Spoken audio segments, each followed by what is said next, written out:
The pike crush is an active way to start to work on your hamstring flexibility through actually strengthening the front portion of your body. So think, your quads, your hip flexors, low abs, and your ability to use those muscles to pull you deeper into a forward fold. So by doing an overcoming isometric contraction, we can get those bad boys to fire really well, to get some reciprocal inhibition, to kind of get the hamstrings to loosen up a little bit and give us a little bit more range. So for this, depending on how flexible you are, you're going to need some kind of elevated surface. For me, yoga blocks is enough, but might need to have something a little bit higher, like a box. And potentially, if you can already touch palms to floor flat, what you might have to do for this one is get yourself an elevated surface to stand on, and then yoga blocks, which would go below that surface, so you'd be reaching past your toes.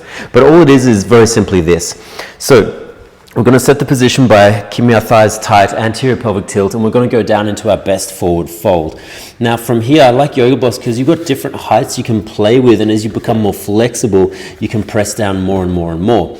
But you want to be in your deepest forward fold, essentially. I like to have the arms a little bit bent. You can also work out into a little bit more straight arm variations, but I like to have arms a little bit bent. I feel like I have a little bit more power or force exertion with this position. So all it's going to look like is this.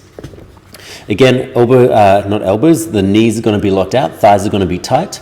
And then from here, I want you to press into the blocks as hard as you can for 7, 6, 5, 4, 3, 2, 1. Gently let that go.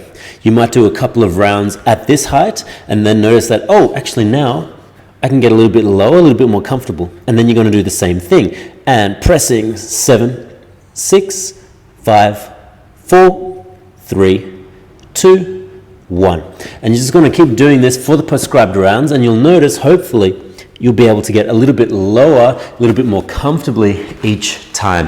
Now that 7 seconds is a really nice kind of timeline that I like to work with, but you can go up to 10 seconds if you feel like you need it. If you feel like that extra few seconds gives you a little bit more contraction, a little bit better feeling sensation in what's trying to fire to pull you deeper, But the big thing is keep the legs locked out and press as hard as you can. Of course, modify the exercise to make it most applicable for your context. And that is the pike crush.